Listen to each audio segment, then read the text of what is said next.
class what we are going to study, that is about public and private company. So why I chose this particular topic, because I guess we were on this topic only, right, in the last class. इसी topic से पहले मैंने class लेना बंद किया था, है ना. So in today's class we are going to understand about the public company and private company. ठीक है. So corporate bail जो हम लोगों ने टॉपिक कंप्लीट किया था, statutory requirement and judicial interpretation. Okay. So we were discussing about the corporate bail, where we discussed about the multiple cases and about the statutory requirement. Always remember one point, that the judicial interpretations are things where that is related. The rule was basically implemented via the judgments, right?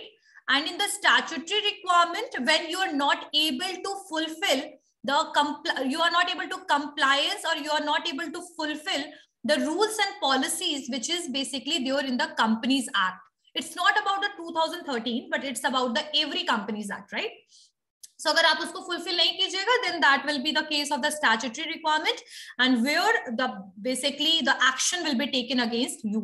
And it is not about the difference between the company and the जो आपके person है, उसका कोई जो difference का जो separate business entity का जो concept चल रहा है, वो खत्म हो जाएगा. So I guess we already discussed about it. Let's move toward the private companies and public companies. Okay. What is private company? What is private company? अच्छा, गवर्नमेंट कंपनी क्या है ये बताओ. गवर्नमेंट की कंपनी होती है क्या? Yes, Vishwas. Ma'am, those company which ma'am the share of those company, एक मिनट मैम, जिसका 51% से पेड अप कैपिटल, और हाँ paid up capital central government और स्टेट गवर्नमेंट वो करता है, गवर्नमेंट कंपनी होती है. Yes ma'am. Very good. So let me tell you about some people are very much confused between the public company and public enterprises. The both terms are different, always remember. Like if you are talking about the Reliance, what do you think? It is a public company or it is a private one? Private company. Private. It's a public limited company. Public company, ma'am. Yeah, exactly. So public company और private company जो है, उसको सबसे पहले अगर आप चलते फिरते अगर आप देखना चाहते हैं कि public company और private company क्या है, तो आप कभी भी जैसे मार्केट में निकलिएगा और अपने आप आसपास देखिएगा कि कुछ कंपनीज के बोर्ड में लिखे होते हैं प्राइवेट लिमिटेड. देखा है? प्राइवेट लिमिटेड लिखा हुआ रहता है. बिल्कुल. सो प्राइवेट लिमिटेड का मतलब यही हुआ कि वो जो कंपनीज है वो प्राइवेट है और उसका मार्केट में शेयर नहीं है. ठीक है, यानी कि वो कंपनी ने कभी भी आईपीओ मार्केट में लेकर नहीं आई है वो. सो यहां पर हमेशा याद रखिएगा कि जो आपकी प्राइवेट कंपनीज होती हैं उनके पास एम्प्लॉय स्टॉक के चांसेस हैं, बट पब्लिक के लिए, पब्लिक को सब्सक्राइब करने के लिए शेयर्स का ऑप्शन आपके प्राइवेट कंपनीज में अवेलेबल नहीं होता है. पब्लिक कंपनी क्या करती है, मार्केट में शेयर उसका अवेलेबल होता है. ठीक है, जिसको आप परचेज कर सकते हो, जो परचेज करके बहुत लोग पैसा भी डुबा देते हैं शेयर्स को, है ना, ये चीज पॉसिबिलिटी है. चलिए, ये तो थोड़ी बहुत बेसिक्स कहानी हो गई. अब हम बढ़ते हैं अपने पब्लिक और प्राइवेट कंपनी की तरफ. तो जो सबसे पहले अगर हम बात करें प्राइवेट कंपनी का, तो इसको लिखते चलो सब लोग. कंपनी एक्ट 2013 क्या बोलता है कि भाई प्राइवेट कंपनी क्या है, what is the definition of the private company. तो लिखिए section 2 subsection 68. I am writing the section over the screen. आप लोग देखिएगा, प्राइवेट कंपनी का जो आपका सेक्शन है दैट इज 2 सबसेक्शन 68. ये बोलता है, डेफिनेशन है ये आपके कंपनीज एक्ट 2013 के हिसाब से. आपका जो डेफिनेशन दिया हुआ है इस सेक्शन में कहता है कि अकॉर्डिंग टू दैट, मतलब according to this particular 2 subsection 68, private companies are those companies. लिखिए, private companies are those companies, private companies are those companies whose articles of association, whose article of association, AOA, article of association restrict, यानी रोक देती है, restriction लगा देती है। Restrict the transferability, private companies are those companies whose article of association restrict the transferability of shares and prevent the public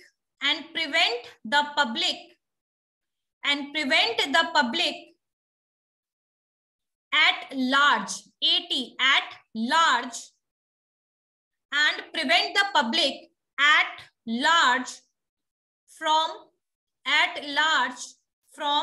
subscribing to them, Private companies are those companies whose articles of association restrict the transferability of shares and prevent the public at large from subscribing to them. अच्छा, आप लोग में से कितने लोग हो जो shares में पैसा लगाते हो? मैम लगाए थे लेकिन शॉर्ट पीरियड। यस मैम लगाए थे। रेज करना है hand, I am not asking the explanation. Arvind, Vishwas, great, Dharamjit and so many students, I guess you all are basically invested your amount in particular shares, ठीक है। तो भाई यहाँ यही वाली चीजें तो कही जा रही हैं कि भाई आर्टिकल ऑफ एसोसिएशन कहता है, मतलब ये आपका जो सेक्शन 2 सबसेक्शन 68 कंपनीज एक्ट 2013 के हिसाब से प्राइवेट कंपनीज वो कंपनीज हैं जिस कंपनी का आर्टिकल ऑफ एसोसिएशन कहता है कि भाई आप ट्रांसफर नहीं कर सकते हो शेयर्स को पब्लिक को।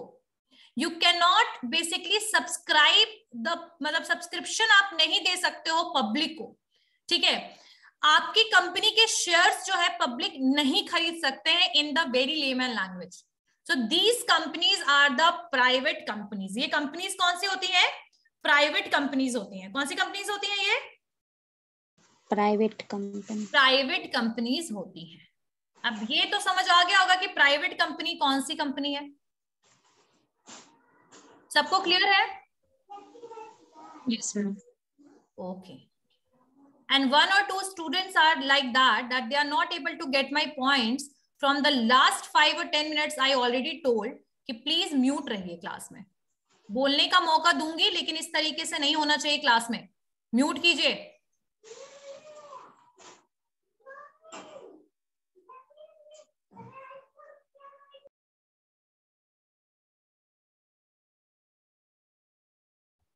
चलिए, So what are the features of the private companies? तो डेफिनेशन सबको समझ में आ गया? जितनी भी प्राइवेट लिमिटेड कंपनी बोर्ड में देख लो, समझ जाओ इस पर्टिकुलर कंपनी का शेयर्स मार्केट में अवेलेबल नहीं है। Even earlier in the company which I am working, that company was also the private limited company. So उसके भी शेयर्स मार्केट में अवेलेबल नहीं थे। ओके, हिंदुस्तान यूनिलीवर लिमिटेड और private limited? Private limited. Private limited है। Hindustan Unilever का shares नहीं मिलता मार्केट में। आईटीसी मिलता है। पब्लिक है मैम। पब्लिक लिमिटेड नहीं, लिमिटेड है। पब्लिक प्राइवेट लिमिटेड नहीं है, पब्लिक लिमिटेड है, ठीक है। चलिए, features of the private companies की तरफ बढ़ते हैं हम लोग and right the first point, that is no minimum capital required. No minimum capital required. No minimum capital required, सबसे पहला इसका फीचर है नो मिनिमम कैपिटल रिक्वायर्ड। अच्छा, अब ये पॉइंट जो है ये क्या कहता है? नो मिनिमम कैपिटल रिक्वायर्ड, ये पॉइंट क्या बोलता है कि जब भी आप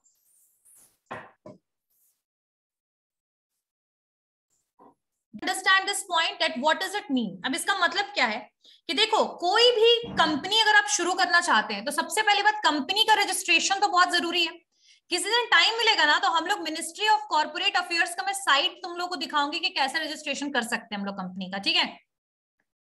कंपनी अगर शुरू करना चाहते हो तो उसके लिए कुछ एलिजिबिलिटी चाहिए होता है, तो वो एलिजिबिलिटी के बारे में बताऊंगी तुम लोग को। और साथ साथ में तुम लोग को मैं मिनिस्ट्री ऑफ कॉर्पोरेट अफेयर्स के सारे वो ब्लॉग्स वगैरह दिखाऊंगी कि कहाँ एमओए अपलोड करना है, कहाँ एओए अपलोड करना है, ठीक है। कहाँ पर आपको रजिस्ट्रेशन करना है और कैसे रजिस्ट्रेशन होता है, ये सब चीजें मैं बताऊंगी आप लोगों को, ठीक है। चलिए उसकी स्टोरी बाद में करेंगे, लेकिन सबसे पहले जो पहला पॉइंट है ये कहता है कि जब आप कोई प्राइवेट कंपनी को शुरू कर रहे हैं तो आपको यहाँ पर कोई भी मिनिमम कैपिटल की जरूरत नहीं है, you can start it from zero, ठीक है। मतलब 0 रुपए तो इन्वेस्टमेंट नहीं लगेगा, कम से कम 50,000 1 लाख रुपए तो करेंगे इन्वेस्ट, इतना तो है। लेकिन अभी 2019 में एक अमेंडमेंट हुआ। अमेंडमेंट मतलब समझते हो क्या होता है? जैसे एक्ट में अगर कोई चेंज लाना होता है तो उसको हम कहते हैं अमेंडमेंट, मॉडिफिकेशन। तो 2013 वाला जो एक्ट है ना, उसमें 3 बार अमेंडमेंट हो चुका है, 2015 में, 2017 में, 2019 में। अभी रिसेंट का मैंने डेटा चेक नहीं किया, लेकिन 2019 तक आपका अमेंडमेंट हुआ है। तो 2019 के अमेंडमेंट में ये चीज आ गया कि भाई आप कितने भी कम रुपया से आप प्राइवेट कंपनी ओपन कर सकते हो, स्टार्ट कर सकते हो। इससे पहले आपका 1 लाख रुपया 2013 के हिसाब से 1 लाख रुपए की जरूरत है अगर आप प्राइवेट कंपनी शुरू कर रहे हैं। 1956 का अगर मैं बात करूं तो उस समय 2 लाख रुपया पेड अप कैपिटल होना चाहिए था। तो यानी कि अगर मैं आपको बताऊं कि अभी जो मिनिमम कैपिटल है प्राइवेट कंपनी के लिए, मिनिमम जो कैपिटल है वो बिल्कुल इसका कोई भी लिमिट जो है, मिनिमम लिमिट कोई सेट इसका नहीं है, ठीक है। वो अमेंडमेंट हुआ 2013 में। जब ये एक्ट आया था तो उस समय बात की गई थी कि भाई 1 लाख रुपया होना चाहिए, और इससे पहले जो 1956 वाला एक्ट था उसमें यहाँ 2 लाख रुपए का डिमांड था। तो अभी फिलहाल इसमें कोई भी मिनिमम रिक्वायरमेंट की जरूरत नहीं है। पहले 1 लाख था, अब वो हटा दिया गया है, ओमिट कर दिया गया है, रिमूव कर दिया गया है। ये पॉइंट क्लियर, समझ में आया? चलिए यस मैम। दूसरा करते हैं, मिनिमम टू मैक्सिमम 200 मेंबर्स। अच्छा तो सुन लो ध्यान से, ये टॉपिक इंपॉर्टेंट है, इससे क्वेश्चन जरूर आता है पब्लिक और प्राइवेट से, पता है ना? ठीक है, तो लिखते चलना सब लोग। चलिए नेक्स्ट लिखिए, minimum 2 and maximum 200 person member. कभी भी ऐसे एमसीक्यू आएगा कि क्या 2 मेंबर से कम में कोई कंपनी शुरू हो सकता, तो क्या लिखोगे, यस और नो? यस। Yes, why? कोई साथ नहीं देगा तो उस टाइम ये कोई एक्सक्यूज है?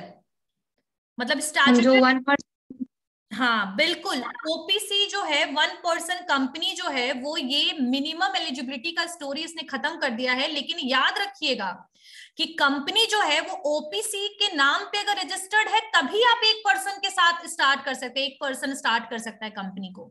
पब्लिक कंपनी होगी तो मिनिमम 7 लोग चाहिए। प्राइवेट कंपनी होगी तो 2 लोगों की जरूरत होगी ही होगी, याद रखिएगा। प्राइवेट कंपनी में मिनिमम नंबर क्या है, 2 पर्सन का, लेकिन ओपीसी में 1 पर्सन कंपनी में 1 पर्सन भी काफी है, ठीक है। 1 पर्सन, ओपीसी नाम ही है 1 पर्सन कंपनी। तो यहां पर लेकिन मैक्सिमम नंबर कितना होना चाहिए, 200। कितने लोग होने चाहिए कम से ज्यादा प्राइवेट में? 400 400 ठीक है, ठीक है 200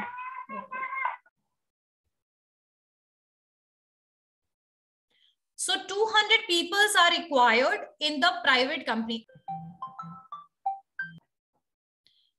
So the first point is clear to all of you. 2 लोग मिनिमम, मैक्सिमम 200। अच्छा 1956 की अगर स्टोरी बताऊं तो पहले मिनिमम जो लोग होते थे वो थे 2, वो तो उस समय में 2 ही थे, और मैक्सिमम 50 थे। अब उसका लिमिट बढ़ा करके 200 कर दिया गया है, ठीक है। Clear? Yes, ma'am. Okay, next point, second one is transferability of shares restricted. So which I already discussed with you all कि यहाँ पर प्राइवेट कंपनीज को बिल्कुल भी अलाउ नहीं है कि वो अपने शेयर्स को ट्रांसफर करे फ्रीली, ठीक है। ये जो कंपनीज है ये कभी भी स्टॉक एक्सचेंज में इनका नाम नहीं होता है, मतलब लिस्टेड कंपनीज में इनका नाम नहीं होता है। बॉम्बे स्टॉक एक्सचेंज एंड आप लोगों ने नेशनल स्टॉक एक्सचेंज के बारे में सुना होगा, जो कि, और स्टॉक एक्सचेंज को कौन गाइड करता है भाई, SEBI, security exchange board of India, याद है। तो आपका इन दोनों, मतलब ऐसे तो मल्टीपल लिस्ट आर देयर, तो किसी भी इस तरीके के लिस्ट में इनका नाम मेंशन नहीं होता है, याद रखिए। Point is clear. Next one is there is a some more और भी चीजें हैं जैसे private limited. Like if you are able to see the company how this company is looking. Like अगर मैं बोलूं कि ये भाई प्राइवेट कंपनी है तो इसको पहचानने का तरीका क्या होगा, जो मैंने आप लोग को ऐसे भी बताया था कि जब आप मार्केट में जाते होंगे तो देखते होंगे छोटे मोटे आपको कुछ ऑफिसेस दिख जाते होंगे, उसके बाहर बोर्ड में ऐसे लिखा होता है ABC private, PVT private, LTD limited company. So आप ऐसे जब बोर्ड में कुछ देखते हैं तो it means this is a private limited company. So here the company जो है वो अपने नाम के पीछे, जो भी ऐसी कंपनी होंगी वो अपने नाम के पीछे प्राइवेट लिमिटेड जरूर लगाएंगी. ठीक है. अगर हम बात करें आपके मतलब प्रिविलेजेस और एग्जाम्पशंस की बात करें कि कोई प्रिविलेज और एग्जाम्पशन मिला है क्या आपके प्राइवेट कंपनीज को, तो प्राइवेट कंपनीज के पास कोई शेयर्स की ट्रांसफरेबिलिटी का तो राइट खैर है नहीं, तो इसमें लिमिटेड इंटरेस्ट ऑफ मेंबर्स बस इन्वॉल्व रहते हैं. लॉ ने कुछ एग्जाम्पशंस दिया है इनको, पब्लिक प्राइवेट कंपनीज को कुछ एग्जाम्पशन दिया है as comparison to the public companies, लेकिन बहुत ज्यादा प्रिविलेज और एग्जाम्पशंस आपके प्राइवेट कंपनीज को मिला हुआ नहीं है. अच्छा, ये तो हुआ स्टोरी आपके प्राइवेट कंपनी का, फीचर्स जो था वो मैंने बताया. इसके अलावा यहाँ पर टाइप्स ऑफ भी प्राइवेट कंपनीज है जो कि मैं नेक्स्ट क्लास में डिस्कस करूंगी. इससे पहले मूव करते हैं अपने पब्लिक कंपनी के तरफ. अच्छा, प्रिविलेज क्या है, मैं थोड़ा प्रिविलेज बता देती हूँ जो लास्ट पॉइंट मैंने बताया था आपको.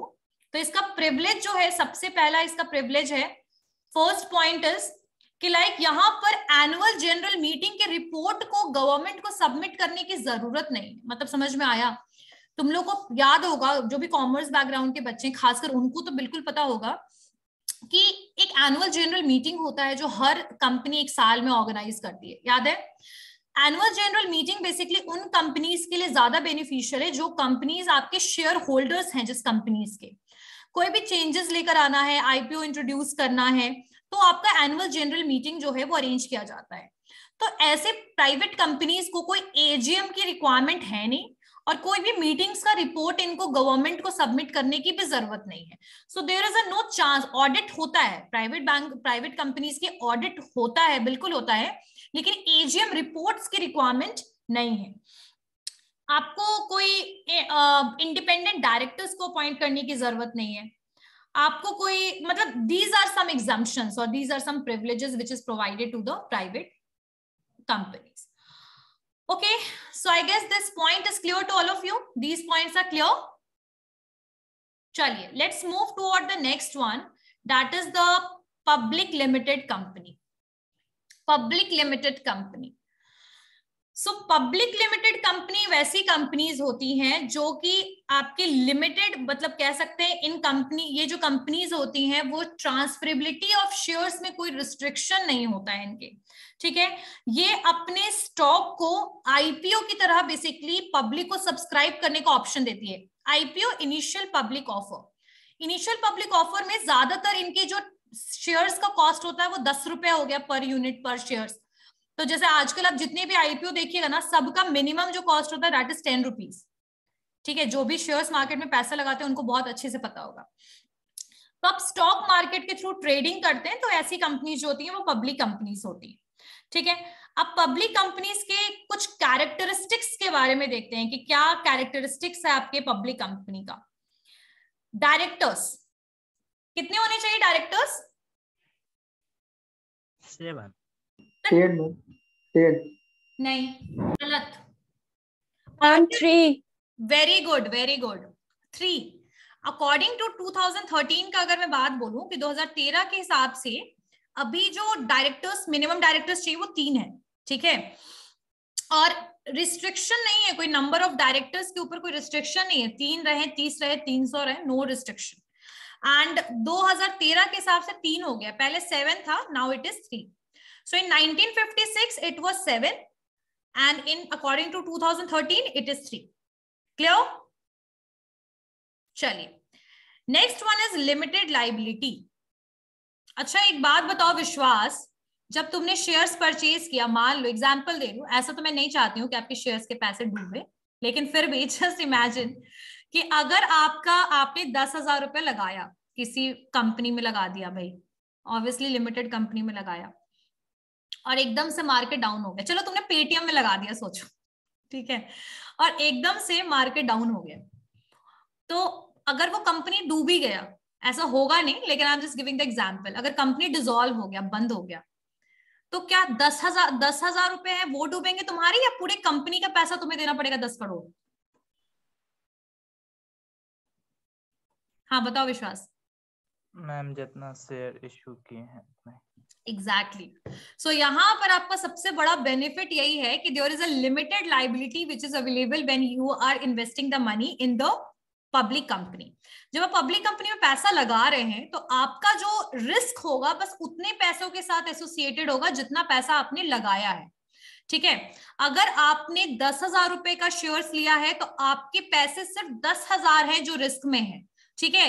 कल को कंपनी डूब जाएगा तो they are not going to ask विश्वास कि पूरा का पूरा क्रेडिटर्स को पेमेंट तुम करो, they are not going to ask this, right.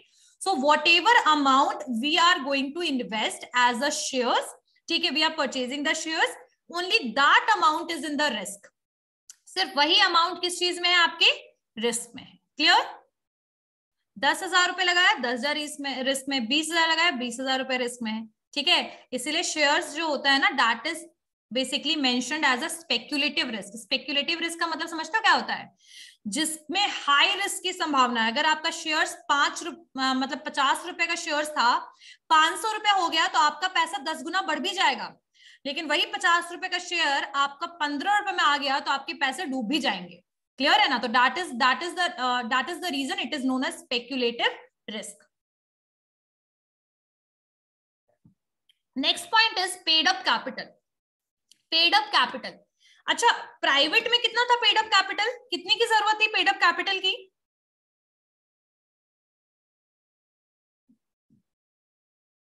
कितने की जरूरत थी? विश्वास, यस विश्वास बोलो। मैम 0, मतलब वेरी गुड। लिमिट नहीं था। हाँ, रूल नंबर 6 श्वेता है 0 मैम। हाँ, very good. So from by the amendment now the amount is shifted to 0, but earlier कितना रिक्वायरमेंट था जो 2013 के हिसाब से मैंने बताया था? 1 लाख। वेरी गुड सिद्धि। तो 1 लाख रुपए की पहले जरूरत थी, लेकिन बाद में अमेंडमेंट हुआ तो बिल्कुल वो भी हट गया, अब 0 हो गया। अब यहां पर पेड अप कैपिटल कितनी की जरूरत है? 5 लाख। कितने रुपए चाहिए? 5 लाख रुपए। कितने? 5 लाख, ठीक है। So public limited companies required to have minimum paid up capital of ₹5 lakh और the higher amount prescribed under this act. तो 5 लाख या 5 लाख से ज्यादा के साथ आप पब्लिक कंपनी जो है वो शुरू कर सकते हैं। अच्छा, नेक्स्ट पॉइंट इज प्रोस्पेक्टस। कितने लोगों को कॉलेज से प्रोस्पेक्टस मिला था when you took admission? Anyone of you got the prospectus और इंफॉर्मेशन? यस धर्म जी। यस मैम ने नहीं। Okay, so prospectus is something which will tell you about the whole scenario of the company, right? But here, what is the meaning of prospectus? तो prospectus हमें ना college का, अगर college का prospectus है तो वो आपको कॉलेज के बारे में इंफॉर्मेशन देगा, उसमें आपकी फी, आपकी क्लासेस, ये सब इंफॉर्मेशन होता है। अगर स्कूल का prospectus है तो स्कूल के बारे में इंफॉर्मेशन देता है। पब्लिक कंपनी का prospectus पता है क्या बताता है? पब्लिक कंपनी का जो prospectus है वो कंपनी के अफेयर्स और स्टेटमेंट्स को तो बताता ही बताता है, साथ में वो पब्लिक को कब शेयर इशू करने वाला है, ठीक है, कितने अमाउंट के साथ शुरू करने वाला है, कितने एप्लीकेंट्स के लिए ना प्रोस्पेक्टस एक इनविटेशन होता है। ऑब्वियसली जैसे कॉलेज और स्कूल का प्रोस्पेक्टस आपके लिए इनविटेशन है कि आप एडमिशन लीजिए, वैसे ही पब्लिक कंपनी का प्रोस्पेक्टस एक इनविटेशन की तरह काम करेगा, जिसमें आपके कंपनी के बारे में सारी इंफॉर्मेशन होगी, कंपनी से रिलेटेड, साथ साथ में आप कब हम आईपीओ लेकर आ रहे हैं, कब आप सब्सक्राइब कर सकते हैं, एप्लीकेशन डेट, और ये सारी चीजें हैं जो प्रोस्पेक्टस में लिखी होती हैं, ठीक है। लेकिन प्राइवेट लिमिटेड कंपनीज को प्रोस्पेक्टस की जरूरत नहीं है फॉर द सब्सक्रिप्शन पर्पस, ठीक है। लेकिन क्योंकि वो शेयर्स के लिए इन्वाइट नहीं करते हैं, लेकिन अगर आप पब्लिक कंपनी है तो आपको प्रोस्पेक्टस जो है वो प्रिंट करवाना है और आपको शेयर होल्डर्स को प्रोस्पेक्टस प्रोवाइड भी करना है। आई बात समझ में? एक तरीके से प्रोस्पेक्टस एक रिटन डॉक्यूमेंट होता है, एक स्लीक डॉक्यूमेंट, बहुत कम पेजेस में डॉक्यूमेंट होता है जो आपको बेसिक इंफॉर्मेशन देता है अबाउट द कंपनी। क्लियर? चलिए, let's move toward the name. Name की तरफ हम मूव करते हैं, तो नेम के बारे में तो पता ही है भाई, क्या होगा नाम, सफिक्स क्या लगेगा? लिमिटेड लिमिटेड कंपनी, ठीक है, बिल्कुल। सो यहाँ पर आपकी जो कंपनी अगर ABCD कंपनी है पब्लिक, तो ABCD लिमिटेड लगेगा, ठीक है। सो अब 2013 में बिल्कुल कंपलसरी कर दिया गया है कि भाई पब्लिक कंपनी अपने नाम के बाद लिमिटेड को जरूर अप्लाई करे। अच्छा, एडवांटेजेस क्या हो सकता है पब्लिक कंपनी का? अच्छा, तुम लोग को कॉन्सेप्ट क्लियर हो रहा है जितना भी बता रही हूं? क्लियर है everyone? What about the others? What about the others? Yes ma'am. Yes, ma'am. Okay, चलिए। So let's start with the advantages of the public limited company. So सबसे पहली बात, more capital। सबसे पहला बेनिफिट है more capital। more capital, चूंकि हम shares जो हैं वो मार्केट में सेल कर रहे हैं, सब्सक्राइब करने का ऑप्शन दे रहे हैं आपके बायर्स को, so we have the option of the more capital. True? सही बात है भाई। 10 रुपए का शेयर अगर हमने 1000 खरीद लिया, तो 10,000 रुपए हमने दे दिया कंपनी को, भाई पैसा लो और अपने कंपनी में इन्वेस्ट करो। अब वो 10,000 हमने इसलिए इन्वेस्ट किया ताकि वो 20,000 बने, लेकिन और बात ये है कि वो 5,000 में भी कन्वर्ट हो सकता है, चलिए वो अलग बात है। लेकिन कहीं ना कहीं जो पब्लिक कंपनी है उसको फायदा ये बहुत बड़ा है कि उनको जो है वो भैया कैपिटल बहुत मिल जाता है, पैसे की कोई कमी नहीं है, बहुत शेयर्स आप इशू कीजिए, पैसे लीजिए। क्लियर? तो कैपिटल की प्रॉब्लम ना कभी भी पब्लिक कंपनी में नहीं होता है, क्योंकि उनके पास पैसे जो है वो शेयर्स के रूप में आप दीजिए और आप पैसे जो है पब्लिक से उठाइए, लीजिए। क्लियर? चलिए next point, more attention. More attention, अब यहां पर ये पॉइंट क्यों है? अब हमें पता है कि लिमिटेड कंपनी जो होती है वो स्टॉक मार्केट में लिस्टेड होती है, खासकर म्यूचुअल फंड के लिए, हेज फंड के लिए, अदर ट्रेडर्स के लिए। तो ऐसे केस में जो आपका बिजनेस है ना वो ज्यादा कंसर्न होता है आपके सक्सेसफुल होने के लिए, ठीक है। This may be result in the better business opportunity for the public limited company. तो यहाँ पर आपके पास ना बहुत सारे इंस्टीट्यूट्स, बहुत सारे ऑर्गेनाइजेशन का आपके साथ एक सपोर्ट रहता है, ठीक है। तो यहाँ पर आप ट्रेडिंग में काम करें, शेयर्स लेकर आ रहे हैं, तो कहीं ना कहीं कंपनी इफिशिएंट बनने की भी कोशिश करेगी, और साथ साथ में you will get the guidance from the institute organization like SEBI, security exchange board of India, ठीक है।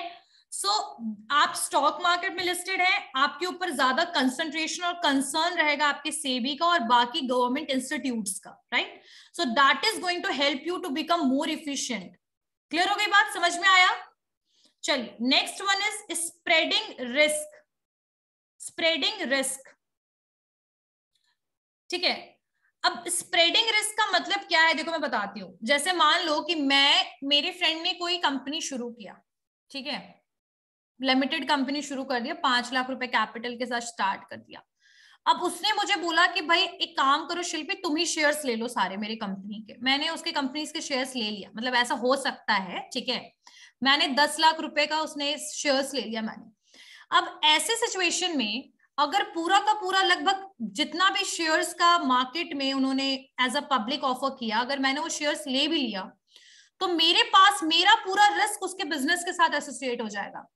कंपनी डूबी, मेरा पैसा डूबा पूरा का पूरा।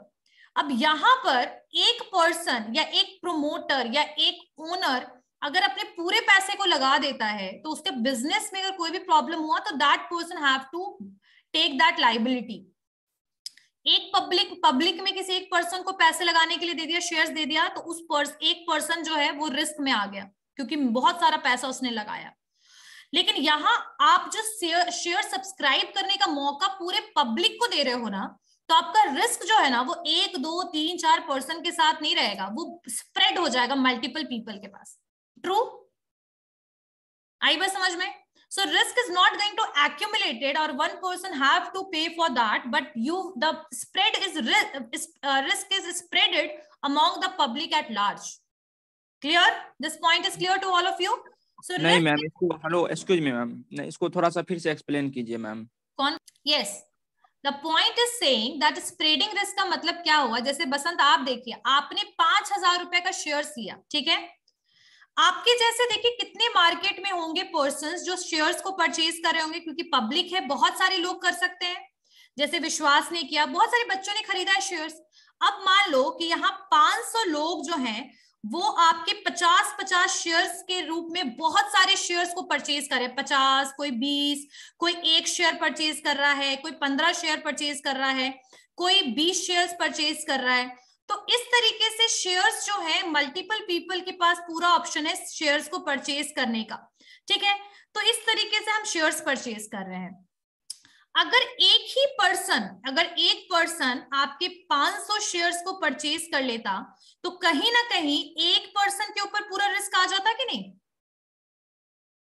अगर एक ही पर्सन या एक ही प्रोमोटर या एक ही कोई भी पर्सन, आपकी फैमिली का कोई पर्सन, आप उसी को पूरा शेयर कंपनी का बेच देते, तो कंपनी का शेयर्स अगर पूरा उस पर्सन के पास है, तो कल को उसका पूरा पैसा डूबता, मतलब कंपनी डूबता तो उसका पूरा पैसा डूब जाता। सही बात है ना? तो यस इस मैम। तरीके से रिस्क जो है ना, ये स्प्रेड हो गया है। क्या हो गया? बट गया है, स्प्रेड हो गया है। जितने multiple peoples are purchasing multiple shares, कोई नंबर है, कोई 20 खरीद रहा, कोई 50 खरीद रहा, कोई 15, कोई 100, इस तरीके से सब कोई खरीद रहे हैं। तो एक पर्सन के ऊपर रिस्क नहीं है, मल्टीपल पीपल जो है वो रिस्क को क्या कर चुके हैं? स्प्रेड हो चुका है रिस्क मल्टीपल पीपल के बीच में। आई बात समझ में Basant? Yes ma'am. Okay, yes ma'am. Okay, चलिए let's move toward the next point. Growth and expansion opportunity. We are on this topic, advantages. Growth and expansion opportunities. Growth and expansion opportunities. सबसे पहली बात, आपके पास ग्रोथ का option बहुत high है। क्यों high है? कोई मुझे बताएगा? Why the option of growth is high and expansion is high?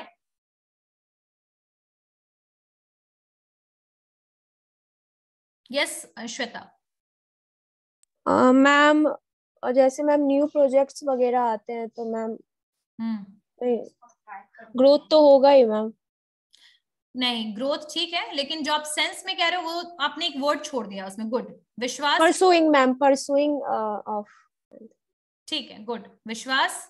Ma'am ज्यादा कैपिटल आता है तो। Very good. Vinita? Ma'am same answer, capital rise कर सकते हैं पब्लिक से, तो इसलिए ज्यादा होगा ग्रोथ। यस। गुलशन? मैम बोल दिया विश्वास मैम, सेम आंसर। बिल्कुल, लेकिन कम से कम तुम लोगों को ये कॉन्सेप्ट बिल्कुल क्लियर हो गया। तो this is the fact basically, ठीक है? यहाँ पर यही चीज है कि आपका चूंकि पैसा जो है, आप मल्टीपल सोर्स से आपके पास आ रहा है, शेयर्स के थ्रू पैसे आ रहे हैं आपके पास। अगर आपके पास पैसों की कमी वाली प्रॉब्लम तो बिल्कुल भी नहीं है। अगर आप चाहें तो नए प्रोजेक्ट में पैसा लगा सकते हैं, एक्सपेंशन कर सकते हैं, क्योंकि कैपिटल की दिक्कत नहीं है। लेकिन वही प्राइवेट कंपनी के पास कैपिटल की अगर प्रॉब्लम है तो एक्सपेंशन नहीं कर सकता, है ना? So due to the less risk, there is a perfect opportunity for growing and expanding the business by investing in the new projects, by raising the money from the shares. तो shares के through आप raise करके पैसा आराम से अपने नए project का काम शुरू कर सकते हो। Clear? Okay. So what is the requirement for the registration of the public company? क्या क्या रिक्वायरमेंट है रजिस्ट्रेशन का? खैर ये पॉइंट मैं नेक्स्ट क्लास में करूंगी। मैं सोच रही हूँ पहले ना कंपैरेटिव एनालिसिस कर लेते हैं, कर लें प्राइवेट और पब्लिक कंपनी का कंपैरेटिव एनालिसिस, ठीक है? सो ये करेंगे। उसके बाद नेक्स्ट क्लास में थोड़ा सा प्राइवेट कंपनी का कुछ टाइप्स ऑफ प्राइवेट कंपनीज रहता है वो, और requirement for registration of the public limited company, ये दोनों पॉइंट जो है नेक्स्ट क्लास में कवर कर लेंगे, ठीक है? डन? चलिए, let's move toward the difference between the public and private company. अब इसको लिखने का तरीका मैं बता देती हूँ। एक इस तरीके से चार्ट बनाइएगा आप लोग,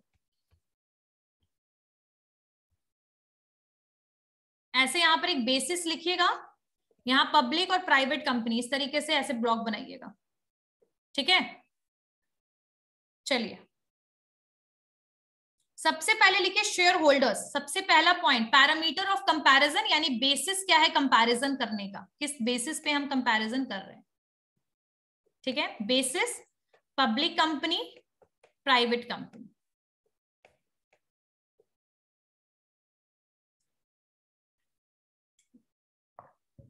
फर्स्ट पॉइंट लिखिए shareholders, shareholders, shareholders. First point, shareholders की अगर मैं बात करूं तो पब्लिक कंपनी जो है वो जो shares are owned by the general public, obviously the shareholders are the general public in the case of the public company. और प्राइवेट कंपनी में जो शेयर्स होता है, ऐसे तो ये पब्लिक को नहीं दे सकते, शेयर सेल नहीं कर सकते, सब्सक्राइब नहीं कर सकते पब्लिक, लेकिन इनके पास कुछ लोकल और कुछ इन्वेस्टर्स होते हैं जो प्राइवेट इन्वेस्टर्स होते हैं, जो कभी कभार इनके पैसे में इन्वेस्ट कर देते हैं। So they don't have a shareholders, but yes they have some private investors. there is a possibility that they have that shares of the private company। Concept समझ में आया कि मार्केट में पब्लिक को shares तो नहीं दे सकते, बिल्कुल सच बात है, लेकिन इनके कुछ प्राइवेट इन्वेस्टर्स होंगे जो इंटरनल ही इनके पैसे लगा रहे हैं इनके कंपनी में। हो सकता है कि आप कंपनी के कुछ शेयर्स आप उनको दे सकते हो, लेकिन वो प्राइवेट इन्वेस्टर्स होंगे, पब्लिक नहीं होगी। जैसे हम मार्केट से जाते हैं ऐसे हम लोग खरीद सकते हैं ना डीमैट अकाउंट के थ्रू शेयर्स, वो ऑप्शन नहीं प्रेजेंट होगा, लेकिन yes the shares can be given to the private investor, that can be, और देयर इज अ मतलब पॉसिबिलिटी है भी और नहीं भी, ठीक है, लेकिन पब्लिक को शेयर नहीं देंगे। सो शेयर होल्डर्स पब्लिक के कौन से होंगे? पब्लिक कंपनी के जनरल पब्लिक, और प्राइवेट कंपनीज के may be private investors. Clear? Clear? Okay. Next basis comparison होगा नंबर ऑफ मेंबर्स से, तो मुझे नहीं लगता ये नंबर ऑफ मेंबर्स मुझे बताने की जरूरत है। Number of members that is already clear, ठीक है। और याद रखिएगा पब्लिक कंपनी में मैक्सिमम नंबर पे कोई रिस्ट्रिक्शन नहीं है, मतलब पब्लिक कंपनी में मैक्सिमम नंबर पे कोई रिस्ट्रिक्शन नहीं है। पब्लिक कंपनी में minimum 7, maximum no restriction. Private company में मिनिमम 2, मैक्सिमम 200। क्लियर? चल okay. Next one is number of directors. तो नंबर ऑफ डायरेक्टर्स मैंने बताया था कि आपके प्राइवेट में 2, पब्लिक में 3, पब्लिक में 3, प्राइवेट में 2। क्लियर हो गई बात? चलिए नेक्स्ट। कैपिटल भी बताने की जरूरत नहीं है ना, पेड अप कैपिटल कितनी चाहिए? ठीक है, 0, no minimum amount 5 lakh. Okay, next one is size of the organization. If you are talking about the size of the organization, आपका पब्लिक कंपनी ज्यादातर लार्ज कंपनी होता है, क्योंकि आप देख ही रहे हो number of members, paid up capital सब कुछ प्राइवेट कंपनी से हाई है, लेकिन private company can be the smaller one और depend upon the privately held group. Point is clear? अच्छा एक बात बताओ, इतने सारे चीजें पढ़ी, कोई भी डाउट है? क्लियर है? चलिए, तो अब हमारे पास तो अभी टाइम है। So requirements for the registration of the public limited company, अब इसके बारे में हम लोग पढ़ते हैं। सो जब भी हम कभी रजिस्ट्रेशन करवाएंगे पब्लिक कंपनी का, तो स्टैट्यूटरी रिक्वायरमेंट्स को तो फुलफिल करना ही है कि 7 लोग होने चाहिए, 5 लाख कैपिटल होना चाहिए, 3 डायरेक्टर होना चाहिए। उसके अलावा और भी कुछ चीजें जो मैं बताती हूँ। आप लोग के पास DSC होना चाहिए। DSC पता है क्या है? Digital signature certificate. सो जो DSC है ना, वो एक कोई डायरेक्टर जो होगा वो अपना DSC जो होगा, DSC ऑफ 1 डायरेक्टर जो है वो जरूरत पड़ेगा जब आप रजिस्ट्रेशन करा रहे हैं। तो डायरेक्टर्स जो होंगे कंपनी के कोई भी अगर है, तो एक पर्सन का डिजिटल सिग्नेचर की जरूरत है। डिजिटल सिग्नेचर जो है वो उसकी सर्टिफिकेट आपको जरूरत पड़ेगा। एक आइडेंटिटी प्रूफ चाहिए होगा डायरेक्टर का कि कंपनी का डायरेक्टर कौन है, उसके लिए आपको डिजिटल सिग्नेचर की उसकी जरूरत पड़ेगी।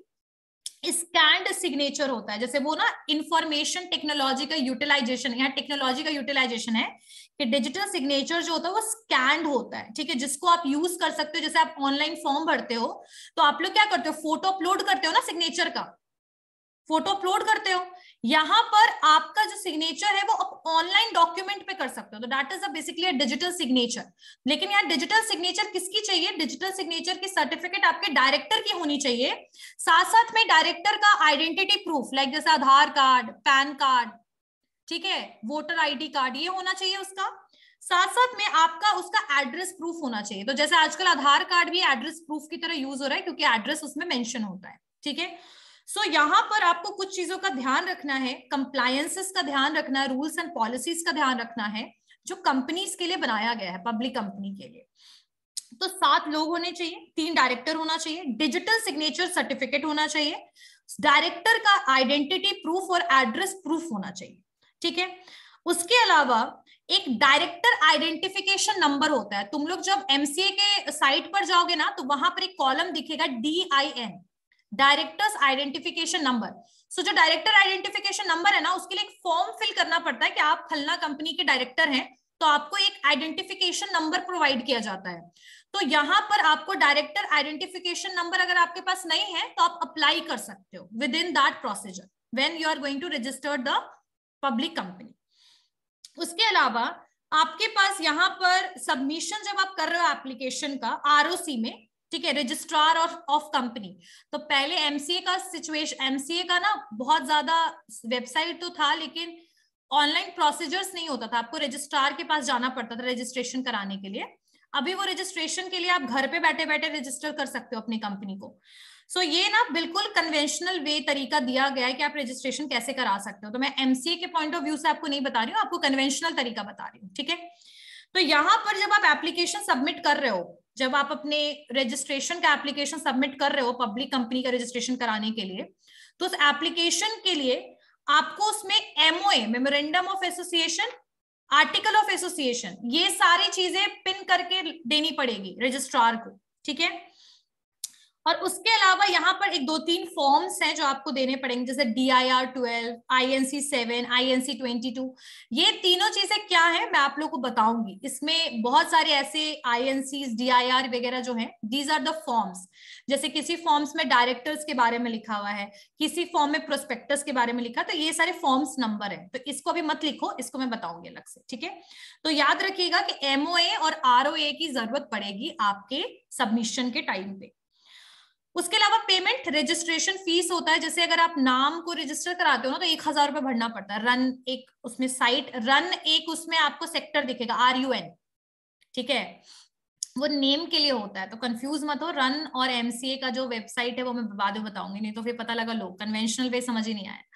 तो इसको शॉर्टकट में समझो, रजिस्ट्रेशन के लिए सारे स्टैट्यूटरी कंप्लायंसेस जो भी आपके कंपनीज एक्ट में दिए गए वो पूरा कीजिए, एप्लीकेशन भरिए, एप्लीकेशन के साथ डायरेक्टर का signature certificate, director signature certificate दीजिए, डिजिटल सिग्नेचर सर्टिफिकेट दीजिए डायरेक्टर का, आइडेंटिटी प्रूफ दीजिए डायरेक्टर्स का, ये MOA और AOA, ये दोनों ROC में सब कुछ के साथ सबमिट कीजिए, मतलब मेमोरेंडम ऑफ एसोसिएशन की कॉपी, आर्टिकल ऑफ एसोसिएशन की कॉपी, ठीक है।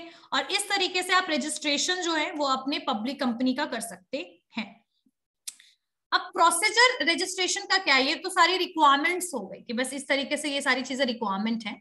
प्रोसीजर्स क्या है, उससे पहले मैं तुम लोग को एक चीज बताऊं कि आजकल जो है 2013 के हिसाब से आपका NCLT और NCLAT का अब नया ट्रिब्यूनल बन चुका है, ठीक है। आपका national company law tribunal, national company law appellate tribunal जो है वो बन चुका है। जो केसेस NCLT के द्वारा सॉल्व नहीं होते वो NCLAT के पास चले जाते हैं, ठीक है। तो याद रखिएगा ये चीज।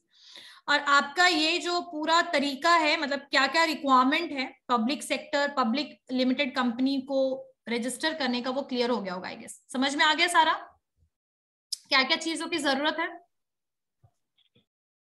यस विश्वास। मैम इसका फुल फॉर्म क्या बोली? NCLT NCLT का है, NCLT का है national company law tribunal, national company law tribunal, tribunal, ठीक है। और NCLAT का है नेशनल कंपनी लॉ, ठीक है, एपेलेट ट्रिब्यूनल, एपेलेट, ठीक है। अब मैं तुम लोग को जो है अभी नेक्स्ट क्लास में क्या बताने वाली हूँ बता देती हूँ। आप लोग को मैं बताऊंगी प्राइवेट कंपनीज के टाइप्स और प्रोसीजर क्या है पब्लिक लिमिटेड कंपनी का, स्टेप बाय स्टेप MCA के साइट पर कैसे रजिस्ट्रेशन कर सकते हैं वो बताऊंगी। क्या क्या रिक्वायरमेंट है रजिस्ट्रेशन के लिए, क्लियर हो गया? क्या क्या डॉक्यूमेंट वगैरह की जरूरत है, क्लियर है? ठीक। और इसके अलावा आपका MOA और AOA जो होता है ना, तो आपको पता होगा कि MOA में आपका सब information objective of the company होता है, article of association about the internal activities. तो यहाँ पर मेंबर्स के नाम ऑलरेडी मेंशन होते हैं, तो एओए और एमओए तो आपको देना ही देना है, डिजिटल सिग्नेचर देना है, और डायरेक्टर का एक आइडेंटिफिकेशन नंबर भी चाहिए, लेकिन अगर नहीं है तो अप्लाई करके उसकी कॉपी दे दो, एप्लीकेशन की कॉपी कि आपने अप्लाई कर रखा है, और बाकी ये जो सारी रिक्वायरमेंट्स है वो फुलफिल कर लीजिए, ठीक है। So I guess all these points are clear to all of you. Okay, who is going to tell me that what is private company? Private company क्या है, कौन बताएगा मुझे? Yes Basant, you raise your hand, बताइए। Ma'am हम ये पूछ रहे थे, आप जो बताए NCLT और है, मतलब कौन सा आप बोले, मतलब इसको देखता है, मतलब कौन सा टाइप, मतलब कंपनी से रिलेटेड, आपका अगर कहने का आपका मतलब नहीं समझा। कंपनी से रिलेटेड अगर कोई भी डिस्प्यूट होता है, जैसे मान लो कि कोई फलना कंपनी ने फलने कंपनी के साथ फ्रॉडुलेंट एक्टिविटी कर दिया, ठीक है, ABCD कंपनी ने कोई XYZ कंपनी के साथ फ्रॉडुलेंट एक्टिविटी कर दिया, ठीक है, या तो मान लीजिए कोई भी बैंक है, ICICI ने आपके HDFC बैंक के साथ कुछ गलत किया, ऐसा कुछ भी होता है जब दो कंपनीज के बीच में डिस्प्यूट होता है, ये कंपनी से रिलेटेड डिस्प्यूट होता है, यानी कोई इंडिविजुअल ने कंपनी के अगेंस्ट कोई केस फाइल किया, तो ये सारी केसेस आपकी NCLT देखती है, यानी कि कंपनी लॉ के अंडर में जितने भी केसेस हैं कंपनी से रिलेटेड, वो आपकी NCLT देखती है। आई बात समझ में बसंत? तो मैम यस मैम, लेकिन मैम इसमें तो ऐसा भी हो सकता है, कोई एक प्रोडक्ट का नाम है लेकिन उसके बदले में कोई ऑर्डिनरी उसी प्रोडक्ट के नाम से खोल दिया है, तो फिर वो भी तो प्रॉब्लम होती है। लेकिन उस समय आपका रजिस्ट्रेशन ही नहीं होगा। देखो MCA में ना, मैंने क्या बताया था कि रन, एक उसमें एक, जब आप MCA का साइट खोलोगे तो आपको किनारे पे बॉक्स में एक रन दिखेगा, RUN, जैसे उस पर क्लिक करोगे ना, उसके अंडर में आपका नाम रजिस्ट्रेशन होता है, जैसे आप कौन सा नाम रखना चाहते हो अपनी कंपनी का, ठीक है। अगर आपका कंपनी का नाम जो आप रख रहे हो वो किसी एग्जिस्टिंग कंपनी के नाम से मैच करेगी ना, तो आपका रजिस्ट्रेशन प्रोसीजर आगे बढ़ेगा ही नहीं, क्योंकि आपका नाम इनवैलिड आ जाएगा। आई बात समझ में? यस मैम, ठीक है। लेकिन देखो अभी भी हम लोग को भी पता है कि जो कंपनी रजिस्टर्ड है, जैसे मान लो दो कंपनी अगर रजिस्टर्ड है तो दोनों कंपनी सेम नाम की नहीं हो सकती, that is the truth. Clear है ना? लेकिन हाँ, लोकल ऐसी बहुत सारी कंपनीज होती हैं जो सेम नाम की तरह ट्राई करती हैं, जैसे तुम लोगों ने देखा होगा बिस्लरी बसलेरी, है ना, बिस्लरी का बिस्लरी देखा है ना, तो basically these companies are not registered company, basically they are producing locally, और ये अनरजिस्टर्ड कंपनीज होती हैं जो इस तरीके की इलीगल एक्टिविटीज को करती हैं। लेकिन अगर कंपनी रजिस्टर्ड है तो दोनों सेम नाम की रजिस्ट्रेशन नहीं हो सकती कंपनी की, ठीक है बेटा? ओके मैम, आई बात समझ में? Yes, ma'am. Okay. So in the next class, what we are going to understand, we are going to understand that how the registration process, or what are the procedures or steps of registration. We are going to move toward that, and what are the types of the private companies. Okay. So for today's class, I guess these points are clear to all of you. I asked one question, that what is the meaning of private company? What is private company? बताइए, कोई भी hand raise कीजिए. Yes, Siddhi.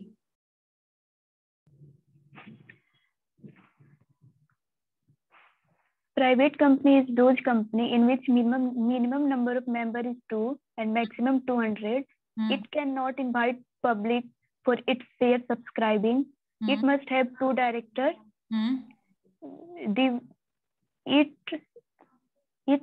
It end with the word private limited. Very good. All, very good, Siddhi. Thank you. Yes, Vishwas. Ma'am यही था, मतलब कोई बात नहीं, बोल दो, कोई प्रॉब्लम नहीं, you can speak about it. Ma'am those company who cannot raise his capital through public is known as private company, is maximum. हाँ, restriction in the transferability of shares. Very good. Yes, Shweta. Ma'am, whose shares not offered to public for sale. Okay. चलिए, very good. तो सब बच्चों ने, सबका revision भी हो गया, सबको क्लियर भी हो गए सारे पॉइंट्स। ओके, तो see you all in the next class. Anyone have any doubt? Okay, see you all in the next class. Yes Siddhi. Ma'am, जो नंबर ऑफ डायरेक्टर होता है उसका कोई लिमिटेशन नहीं होता है क्या? मतलब जैसे इसमें मेंबर है मिनिमम 2, मैक्सिमम 200, ऐसे No, there is a limitation. Like for the private, there is a 15. Oh, sorry, for the public, there is a 15 directors. ठीक है, 15 डायरेक्टर्स आपके होने चाहिए पब्लिक में। प्राइवेट में, let me check once that how many directors are required, because earlier it was around, I guess there is 3 directors which is maximum. Yes ma'am, मैं 12th में पढ़ी थी ना कि not more than 50 दोनों में, private और public दोनों में. So that's why I'm saying that. So like I guess now it is 15. So if I'll check it once and then we'll let you know about it. Okay? Okay ma'am. See you all in the next class.